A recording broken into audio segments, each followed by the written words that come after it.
What's your best "it's not what it looks like" story? Getting off of work while I was in college. I worked at the student union. As I was walking, I get a campus alert on my phone about a sexual assault that happened. I was wearing the exact clothing description minus the shoes, heading the same direction he was last spotted, and got stopped by campus police. Never been happier that we call campus police dispatch after closing the building. Yes, they caught the guy later. No, I knew I had done nothing wrong, and the university police department had copies of our student IDs for those of us who did that job in the union. I was just respectful and chill with them and did what they asked. Took them 5 minutes, then I was on my way. You did the right thing by staying calm and not escalating the situation into a physical altercation, but damn, even if I was 100% sure of the evidence, I would still be shitting bricks that somehow someone will fuck up something and it will be pinned on me. Yeah, it's the easiest way to avoid anything bad. I don't care who you are. This was my thought process, even though they were looking for someone who matched my description. They had copies of our student IDs. I hadn't done anything wrong. I was in a different building when it happened, video cameras as proof, and I had just called their dispatcher as building closing procedures. Just stay calm and listen to them. 99% are out to find people actually doing wrong, not innocent people for no reason. One of these dudes was getting off a bus and brought in for questioning. Even if it's not 1-to-1, it's an interesting video to watch. The guy is completely calm because he knew he did nothing wrong and is still held for a number of days. Just reminded me of you when you said you were fine because you knew you didn't do anything wrong. Little bit different. I had contacted their dispatcher about 5 minutes beforehand. As I said, their dispatcher had access to our IDs. They also had our schedule. Invited my friend on a hike, needed to get my bottle from the trunk. Forgot that I had to move some painting supplies earlier. The face when your tracksuit wearing Eastern European friend open a trunk lined with garbage bags and rolls, plastic wrap, and a hatchet in the middle of woods was priceless, but do not recommend. Hard to argue is no problem. Just had to move messy things, do not worry. The first time I ever got together with a friend from work was like this for me. We were new friends at the time and didn't know that much about each other really, and she suggested we go hiking at this place not far from where we both lived. She offered to drive us so we didn't have to figure out meeting up at the woods because there were multiple parking lots. Okay, cool. She brings her dog and explains that she takes her hiking all the time, off trail, no biggie. She knew I wasn't an experienced hiker or super outdoorsy. When we got to the place, she went in her trunk for something and a couple of random bullets fell out of the blanket she was moving. Several moments passed where I pondered if I was going hiking with an experienced murderer and her dog. Years later, we are still good friends. Her dog is very well trained. She does not and has not ever owned a gun, and yet her spirit is full of adventure and magic, so I think it gave me the correct first impression of her. She makes impossible things seem likely, in a good way. Wait, if she's never owned a gun, where did the bullets come from? Truly, an excellent question. It remained shrouded in mystery for a while. Still unconfirmed, but Michelle likes driving and offering to carpool, so my best guess is that she went to a shooting range with a friend that probably did own their own gun and ammo, as that's the kind of thing she would do. I'm even more curious, if she truly is as nice as you say, then with the whole bullets thing she's definitely compensating for being a hitman on the side, and you're the classic unsuspecting friend. Indeed, she is the most magical person I know. I haven't uncovered the secret to it yet, and at this point, there's not really a good segue. I hope her assassin career is thriving. I imagine it is, the niceness coming across her unsuspecting victims, leaving them stunned as she skillfully dispatches of them.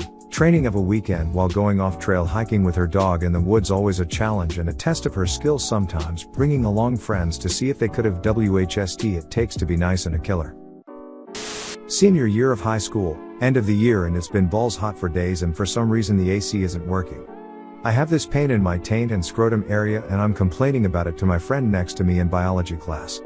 I really don't want to go tell the nurse or have a parent look at it, so I ask my friend if he'll take a peek. This was before everyone had a cell phone with a camera to do this sort of thing. He says, "Sure bro, I got you." The teacher tells us to split into pairs to quiz each other with flashcards for the final, and then excuses himself to the bathroom. My friend and I pair up and head to the back of the lab, where there's a walk-through office to the next lab, and close the door behind us and move out of sight of the window doors, and I drop my shorts and undies, and he squats down to take a look as I move my junk up and out of the way for a clear view. In walks the teacher because he wanted to grab his water bottle out of the office on his way back from the bathroom. I'm standing facing him and my friend is squatting in front of me, definitely looking like he's blowing me from the teacher's perspective. Teacher freezes and can't find words as I rush to cover myself, and my friend turns around and blurts out, "I'm not sucking it. I'm just looking." Teacher backs out of the office and won't look either of us in the eye for the last week of school. When I submitted an expense claim for an inflatable doll. Not a blow-up doll, an inflatable person. It was many years ago in the NHS, and we were using it in meetings to demonstrate convoluted patient journeys so we could eliminate waste and simplify things. My boss had a sense of humor. I brought a hammer to the office to hang a whiteboard. I left it in my laptop bag, and forgot to take it out at home. Days later my boss came up behind me, asked, "Do we have a hammer in the office?" Without thinking, I reached into my bag and handed him the hammer, still looking at the computer screen. A few seconds later I realized my boss was still standing behind me. I turned around and he was just standing there staring at the hammer. He said, "Seriously? You carry a hammer with your laptop? Are you a serial killer?" A coworker hit my vehicle, and rather than go through insurance, I gave him an option to pay in cash to avoid an insurance hit. A couple days later he was paying me in the parking lot at night shift workers, and the manager comes out of the office and heads to his car. Came over to see WTF was going on. Totally looked like a drug deal was going down. Lol. It helps that we were co-workers on good terms, so there was some trust there. So when I found out he hit my car, he basically confessed. I guesstimated how much it would cost. It was a long time ago, and I think I just Googled an estimate. He was hard up and was only there for a few months before this happened, so I was trying to work with him. I think his insurance was already a little high from some other issues, so I didn't want to fuck him over when it was a cosmetic issue. No dents, just a gnarly fucking scratch about 2 feet long and about half an inch wide on the rear passenger panel. I was helping out a female coworker by giving her a ride home from work every day. She was going through a divorce and was having car issues with her ex. We both worked the same hours and it was a short distance, so I was happy to help. Anyway, one day she told me that a mouse had gotten into her bedroom, which was over her garage. I told her it's probably a simple fix, like maybe the mouse came up through a heat vent or small hole somewhere near the floor. I go up to her bedroom and get down on all fours looking for somewhere that the mouse was getting in. I took off my glasses and set them on her nightstand next to her bed. I found a small opening by a plumbing pipe and jammed some paper in it to block it off. I got up and told her that was the only place I could see and that I thought it might be fixed. I then walked out to my truck and drove home. 2 hours later, I get a call from my friend who says that her soon-to-be ex had come over and found my glasses on the nightstand. She tried to explain to him that it was completely innocent, and I was just looking for a hole where the mouse may have gotten in. He just looked at her and said, "Yay, I am sure he was here looking for a hole."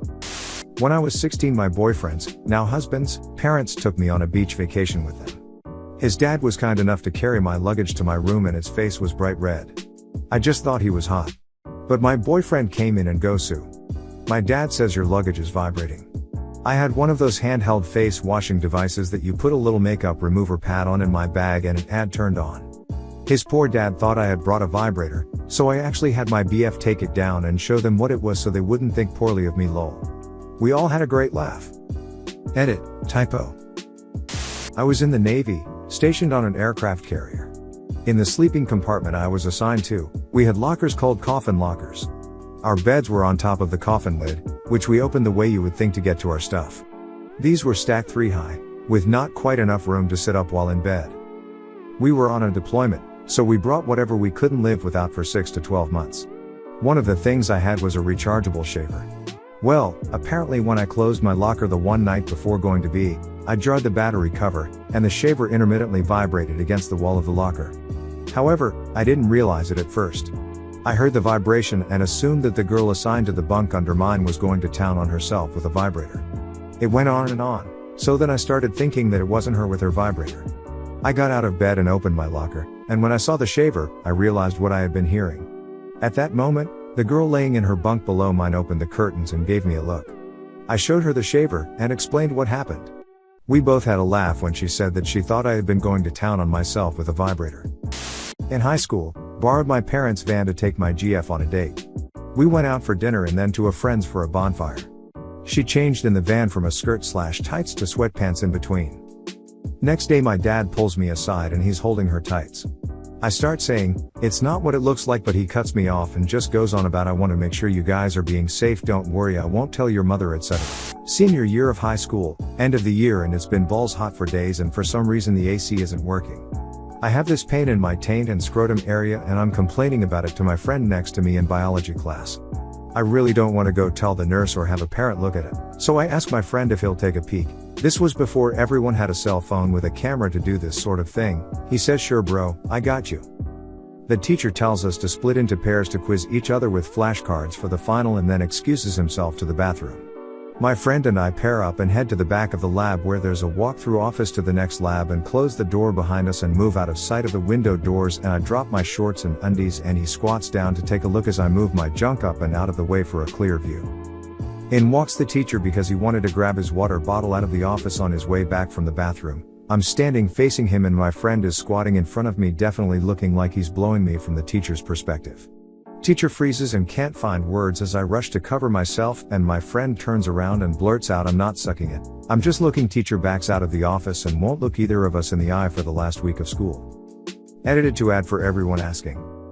It just turned out to be a boil. I managed to drain it later in the shower and it healed up fine.